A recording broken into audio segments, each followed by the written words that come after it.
Hey guys, General Zero, how you doing? I hope all is well in YouTube land, whatever part of the world that you are in.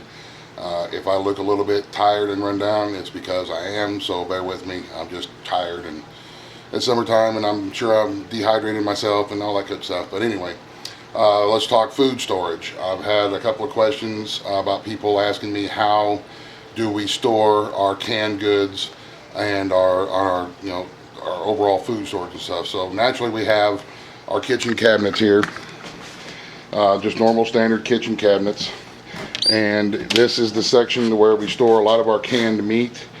We find, if we happen to find any kind of meats on sale or the chickens that we butcher and stuff, we can them up and we set them in here in the kitchen so they're readily available.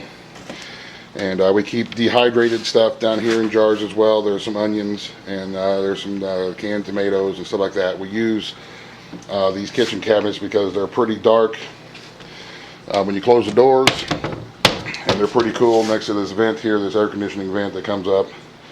And now let's go into the pantry, our food pantry. We have, this is my oldest son's room.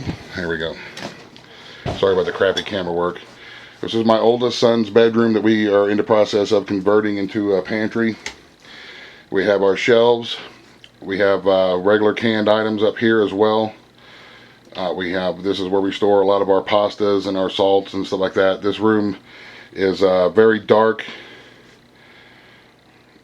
because I'll show you that here in a second. But here we have some buckets that we've got salt, sugar, flour, oats, and stuff like that we seal in Mylar bags. And I've got some videos back on my channel. I think if you just look for long-term storage in a bucket or something like that, you can find those videos. And we use all kind of buckets. You know, neighbors that have cats, I'll have these cat litter buckets that are very handy. We've got, you know, dish detergent or laundry detergent buckets. When you buy it in bulk, sometimes you can get in a bucket. And all these buckets make really good storage for, like I said, we have flour and bread flour and sugar and oats and beans and pastas, macaroni noodles and stuff like that, all stored in buckets in here in this room, which we try to keep as dark and cool as we can.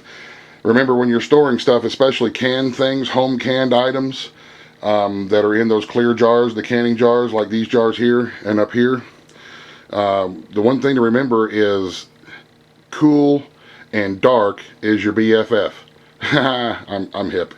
But cool and dark is what you want. Light and heat will tend to extremely shorten the shelf life of any food that you have that's canned. So, and I'm assuming that would go also for, you know, regular store-bought canned stuff, and especially things like dry mixes and sugars and stuff like that. You can see there's some sugar there that we have yet to put into a bucket. I need to get another Mylar bag and another bucket. But, and we store pancake mixes too.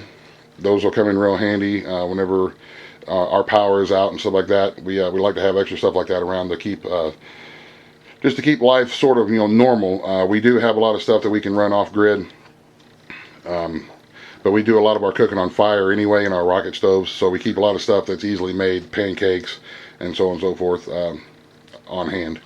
And of course Gatorade, because I'm a big fat guy and I sweat a lot. So.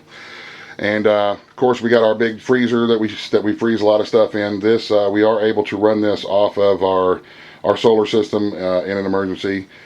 We are very soon hopefully going to be upgrading our system to where we can run the freezer all the time off of the off-grid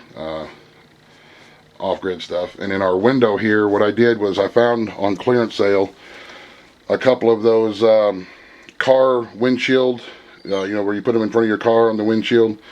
I got two of those that I just stapled together, them together and then stapled them up into the window here to keep that light and heat out from the window. That way we're not getting any extra light or any extra heat in here and the window is dark. Best ways that I've heard of is, you know, old timers, a lot of them had storm shelters and storm cellars and root cellars and stuff like that. Great places to store.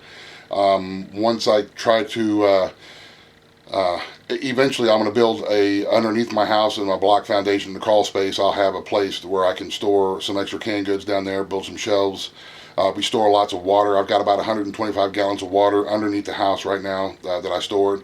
And we've got about 30 gallons of water or so frozen in bottles in our freezers.